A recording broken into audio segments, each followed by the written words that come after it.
I mean, what she was talking about. That's what she was talking about, the painter. Yeah. Yeah, the painter.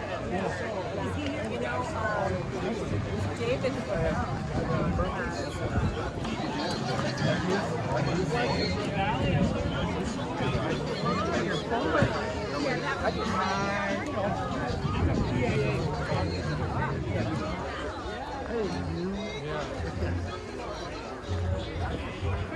What I said.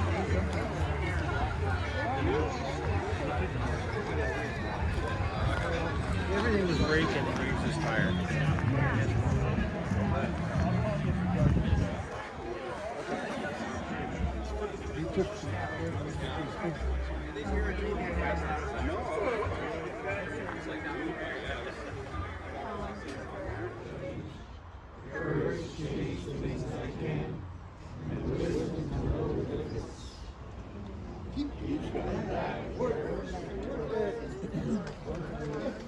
I'm doing good.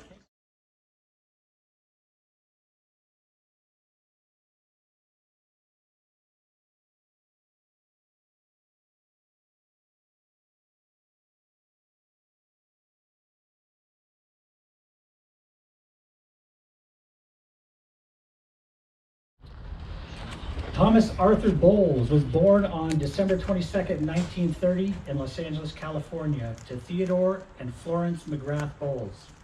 Tom grew up in Glendale, California. In his younger years, Tom was a member of the United States Marine Corps. Tom also liked to play the trumpet, and at one time in his life, he spent some time in the jazz clubs of New York. Just checking out the scene, man. In 1952, Tom met and married Joan Irvin. The two were married for 67 years. They moved to San Luis Obispo, where Tom attended Cal Poly. He graduated from Cal Poly with an architectural engineering degree and stayed in San Luis Obispo. Tom and Joan purchased property in Squire Canyon and lived in a home they built in 1964 for the rest of their lives. In 1985, Tom and Joan began a new journey. Tom began attending Alcoholics Anonymous and Joan attended Al-Anon. For 35 years, Tom was an active member of Alcoholics Anonymous. He credited the program of Alcoholics Anonymous with saving his relationships with his children, his relationship with Joan, and his very life. Tom enjoyed the fellowship of AA, and he affectionately referred to his fellow members as his people. Tom was always active in service to Alcoholics Anonymous. He spent time going to the jail to share his story with the men who were incarcerated. Over the years, he sponsored many men, of which I am one, and I am grateful beyond measure for him for what he did for me. Tom took a small 4th of July barbecue that was in somebody's backyard, and it grew and grew and grew until the backyard couldn't hold it anymore. So he moved it out to the park. And today, 4th of July, there's anywhere from 100 to 200 sober people who gather to celebrate the birth of our nation. Once Tom went camping up in Big Sur with some friends, and he thought everybody should come to Big Sur and camp. And that's how the Big Sur campout started. When Tom came across something that made him happy, he wanted to include everyone. And along with his service to Alcoholics Anonymous, Tom also donated to many charities over the years. Tom is survived by his sister Elizabeth Spur McCoy, his 2 children, John Bowles and Leslie Weaver. He enjoyed his 5 grandchildren and 5 great-grandchildren during his life. And one more thing. Just north of Cambria is a place called Leffingwell Landing. It was a special place for Tom and Joan. So if you're ever driving up the coast, I invite you to stop and say a little prayer. Tom said it is a place he would like to be remembered. John?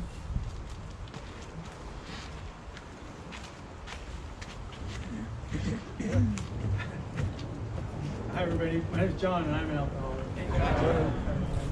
And so Joe asked me to share, and as usual I didn't give it a great deal of thought, and I didn't get nervous until about 1 second ago.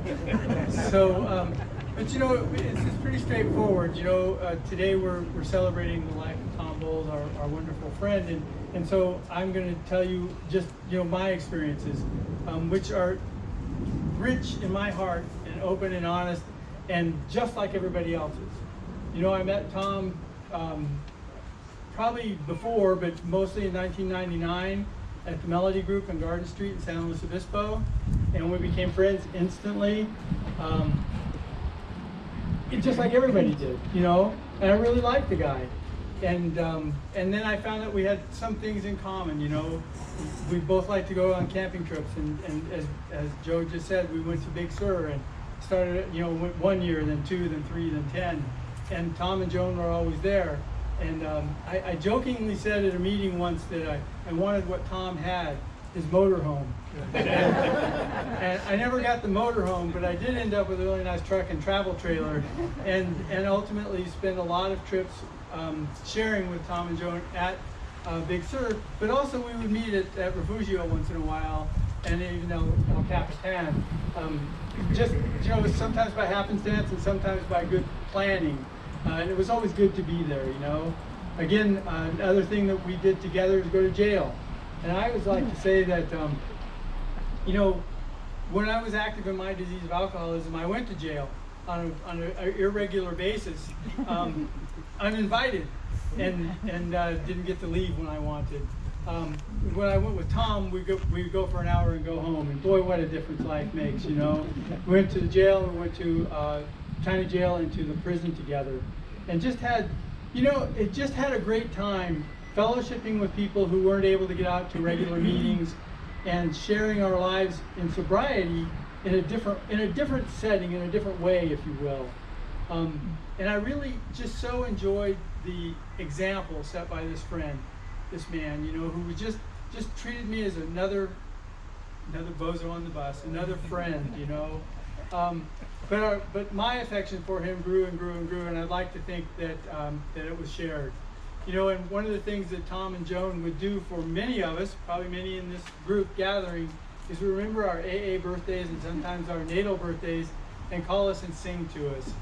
And I have so many, I felt so honored and so overjoyed that I got to be in that little club of people who got my little happy birthday to you, you know, because it just meant so much to me, and I look forward to it, you know. I was like, oh, I wonder if I'll hear from Tom and Joan this year. And sure as hell, at some point, I'd get a phone call or there'd be a message on my phone.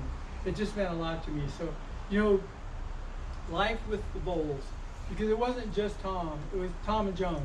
Everything was Tom and Joan. You know, we did things together. We shared our AA meetings with Tom, and those of you who are in Al-Anon shared them with Joan. But when we went to a social gathering, when we went to one of these gatherings, we went to the New Year's Eve party, Tom and Joan were always there for us, you know. When we went on camping trips, Tom and Joan were there for us, and you know, and what friends, what wonderful friends. So anyway, thank you all for being here and being a part of this celebration. Another grateful for Tom as a sponsor. I begged him when I was new up here, and he'd only been my sponsor a couple of years, and I was going through a significant shift in my life. And I kept asking him to tell me what to do. Should I get married? Should I do? And he wouldn't. And he wouldn't. And he wouldn't. And then finally, my nagging got to him, I think, finally, and he said, well, it sounds like you may not need to be in such a hurry. So I got married a month later. Thank you, Tom, for trying.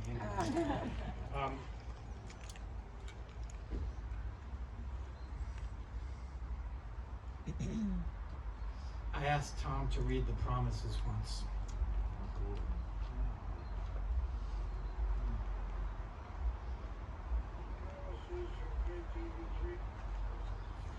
Good morning, my name is Tom Bowles, and I'm an alcoholic. These are the promises from page 83 and 84 in the big book. Oh, come on. The morning drink and Sorry. Good morning, my name is Tom Bowles, and I'm an alcoholic. These are the promises from page 83 and 84 in the big book. we're painstaking about this phase of our development, we'll be amazed before we're halfway through. We're going to know a new freedom and a new happiness. We'll not regret the past or wish to shut the door on it. We'll comprehend the word serenity and we'll know peace. No matter how far down the scale we have gone, we'll see how our experience can benefit others. That feeling of uselessness and self-pity will disappear. We'll lose interest in selfish things and gain interest in our fellows. Self-seeking will slip away. Our whole attitude and outlook upon life will change. Fear of people and economic insecurity will leave us. We will intuitively know how to handle situations that used to baffle us. We will suddenly realize that God is doing for us what we could not do for ourselves. Are these extravagant promises we think not are being fulfilled among us, sometimes quickly, sometimes slowly. They will always materialize if we work for them.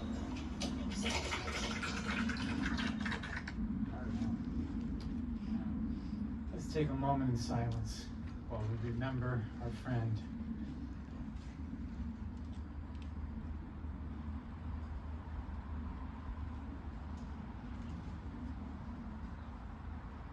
For Tom Bowles,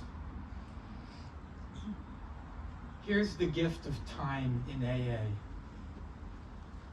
The pillars, the stalwarts, the rocks of sobriety, the people who owned their seats by coming all the way in and sitting all the way down, the ones who lived the steady truth of transformed life, they die in time. And we who couldn't imagine life without drinking, or without Tom, or without Joan, or without whatever we thought we couldn't live without, we keep coming back to the source of our distress where we find a font of compassion. We bear witness to what we've seen and heard. Today, we bear witness. Our grief somewhat softened by passing time, 30, 60, 90 days, 6 months, a year, and on. We call to mind the mystery of our death and dying. What destroyed us is graced as a gift. Thank you, Tom Bowles, for your lessons in prayer, for your stubbornness, which grew to faithfulness, for your friendly reminders, your steady companionship, and the honeyed harmony of a sober birthday song. I was the only one. Your life had meaning beyond one man's freedom. Your life was a gift of time in AA, now a permanent place with us. Augustine of Hippo in the 4th century wrote, "Our hearts are restless until they rest in thee, O God." No longer restless. Eternal rest grant unto him, O God, let perpetual light shine upon him. May he rest in peace with you and with Joan forever.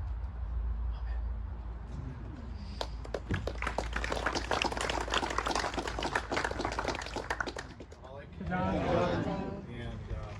want to give you, my family wants to give you a heartfelt thank you for everyone, Lori, John, all the volunteers, everyone that put this thing together. It's been a long time coming, and we were concerned about rain, and I was trying to work my program through that, thinking, well, we've been praying for rain, and maybe our prayers are being answered, and we'd have to be settled for the outcome. And it turned out just beautifully. And I get nervous when I speak before people, but I feel comfortable here because I know you're Dad's people and you're my people too.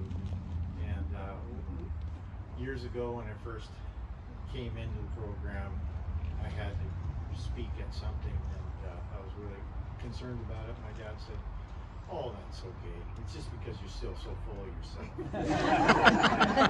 And that really taught me a lesson right there. Yeah, I was too much of myself. And to this day, I'm human. You know, I would wake up at night before this event, rehearsing and thinking about what I was going to say and how I was going to do it.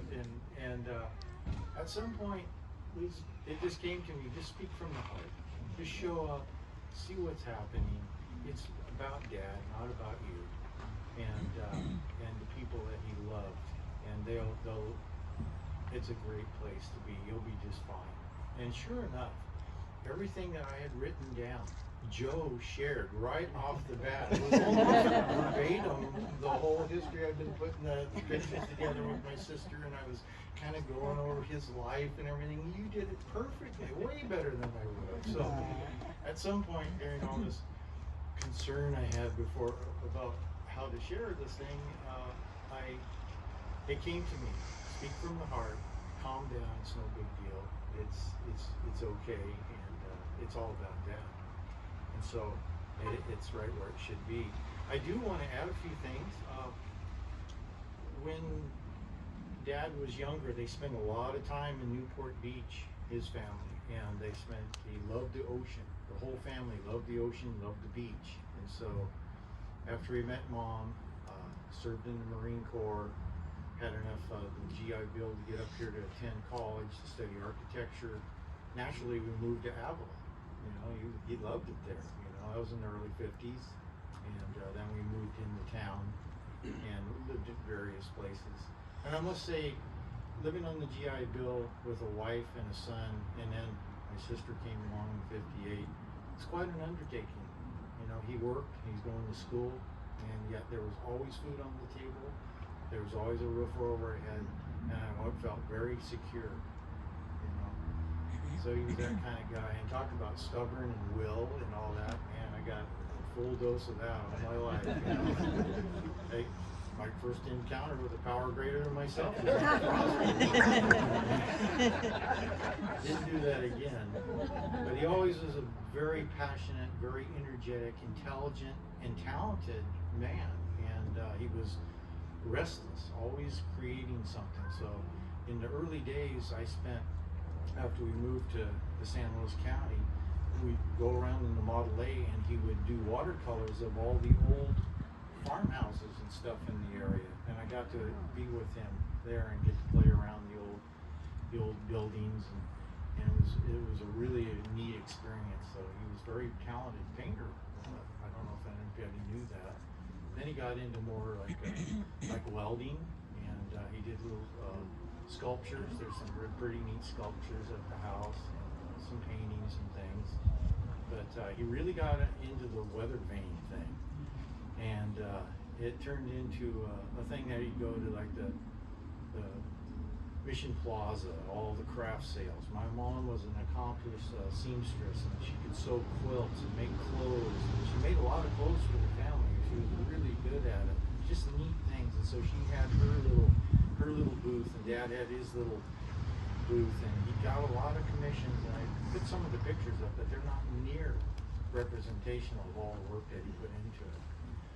And so, you know, kind of moving along the timeline, he achieved his dream of buying that property in Squire Canyon. He'd learned how to survey along the way, and I got to help him go on surveying jobs. And also when he got involved in the subdivision of the Spriafico Ranch, which became Squire Canyon, he was in on the ground floor. And so that served him well. And we moved out there on Naked Acres, had a well drilled. Power wasn't out there. We'd have done a generator after the house was built for quite a while for things to catch up.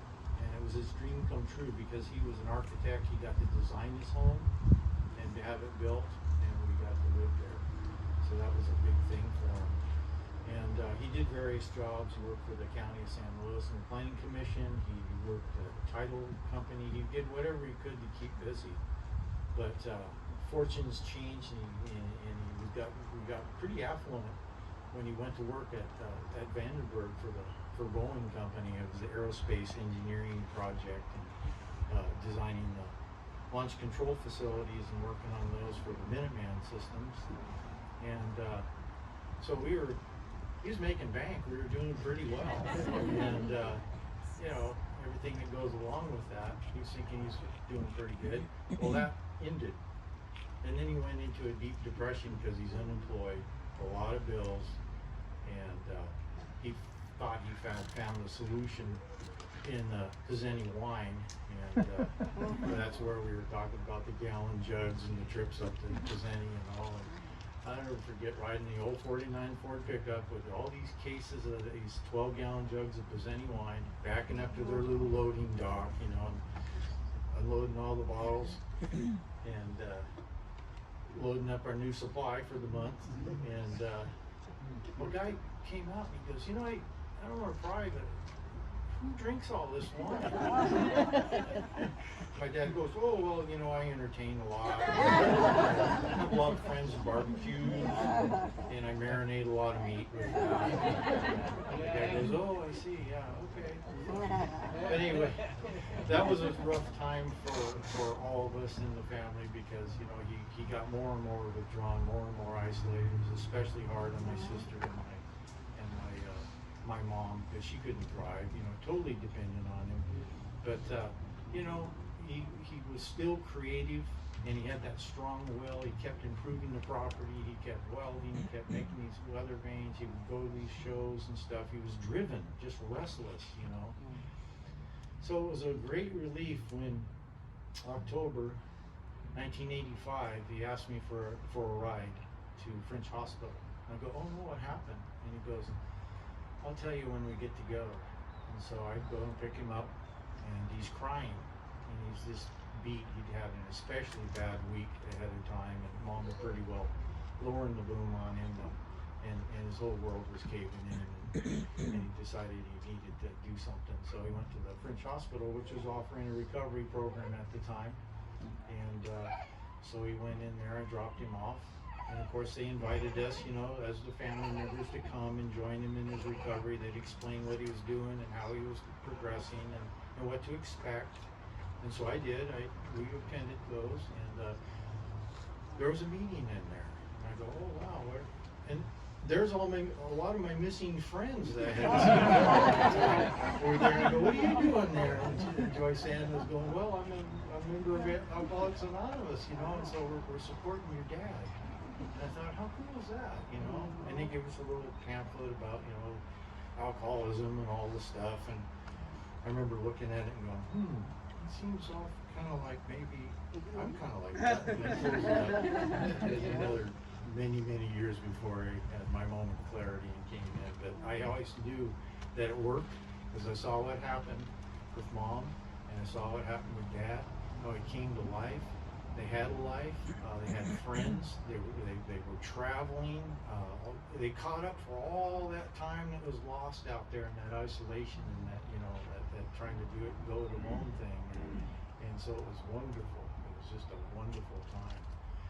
And of course I saw that and thought, well, good for Dad, you know, right on, you know, and things are getting better, and so I knew where to turn when the time came, my time came. You know, I had fooled around with for about 6 months in and out on the program, and the only thing I did right was go back and raise my hand, and finally we planned a family trip. My dad and my mom and I were going to go out and go camping in Death Valley. Tow my Jeep out there and have this wonderful new sober family together and all that. So what do I do? The night before it happens, I go just tie a big one on, because I think I'm going to be out in the desert, you know, and I'll start then. You know, so it's just pretzel logic, you know. And I did. It was horrible. I terrorized my wife and my mother-in-law, and I think, well, trip's off now, you know. My buddies from the meeting, my wife called for help. They 12-stepped me. You know, I came out of my blackout, and there's 2 of the members from my group, you know, staring at me like, what's up? Anyway, I called my dad thinking it's gonna be off, and he goes, "Oh no, we're going." I go, "Oh, well, cool," you know. So anyway, we get on the road, say goodbye to my sponsor, you know, we hit the road, and I was in DTs and sick and everything, and it was pretty horrible. And that's when I first experienced Mom and Dad's prayer and meditation time. You know, I get up all foggy in the morning, you know, in my little tent, and I go over to the motorhome, and I open the door expecting coffee, and my dad's like, "We'll be with you in a little bit. You know, we're doing our thing right now." I didn't know what it was, you know. So anyway, that was something they did every day. And once they got that done, had coffee, things got. Anyway, not to make too long a tale of it, I suffered through that drinking. There was mouthwash and stuff just to kind of take the edge off because I was really sick. And anyhow, my dad and I go on this big hike, and he pours his heart out. He's sharing the best of his experience, strength and hope with me. And you know, we're just you know, he's just glowing, and it gets to help his son recover and all that stuff. So we get back to camp, and I said, "I'm going to take a little road spin in the Jeep and kind of take a look around while you guys are taking your nap." And of course, what do? I go down to Furnace Creek, I hit a little liquor store, and I bought like a tall beer or something crazy, a little half pint or something. Go back to my little tent, you know. Of course, you can't fool an alcoholic. You know, he knew exactly what had happened. And so when I came out the next morning, he was pretty quiet.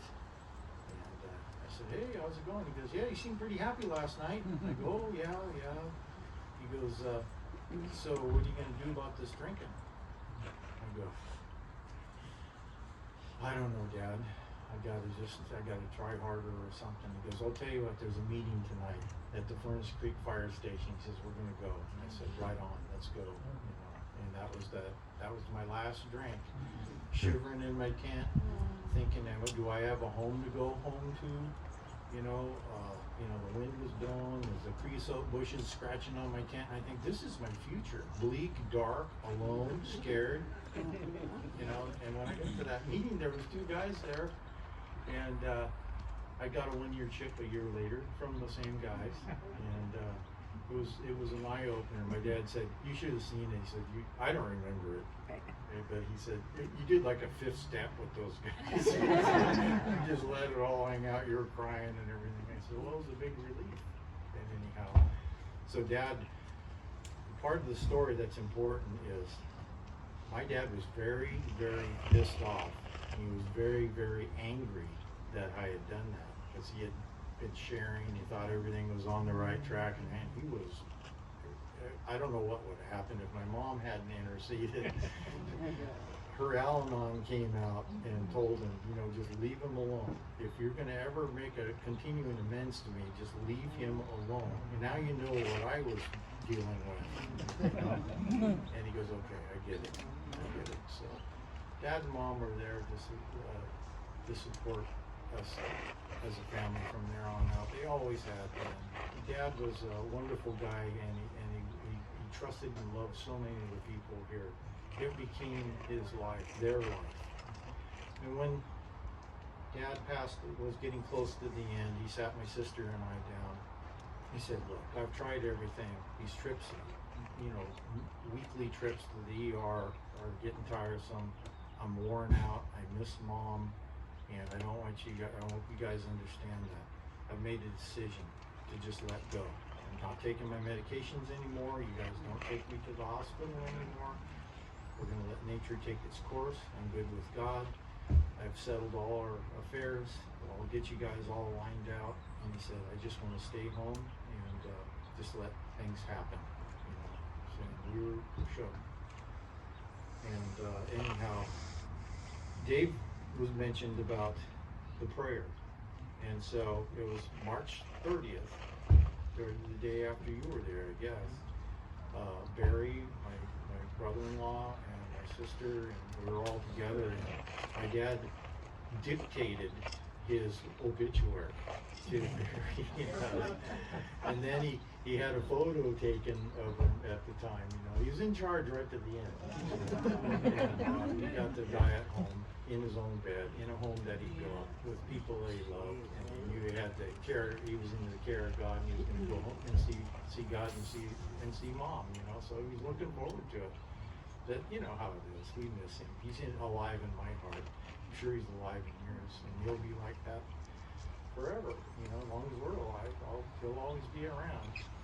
But one thing on the table, we had printed up a little prayer, and that was something that he referred to often, and that's what David was referring to.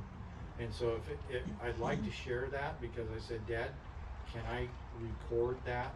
And he said, oh yeah, share that with everybody. So this is the proper time. And finally we get together. So I'd like to play that for you and hear his voice reciting. If I got this all dialed in. Go ahead. Trust God. Stay in the moment. Appreciate your blessings. Let go of critical and condemning thoughts. Accept things as they are. Recognize the goodness of God in all persons despite appearances. Remember that all you envision and persistently seek will come about in ways far greater than you could ever imagine. Amen. That's enough out of me, and thank you everyone.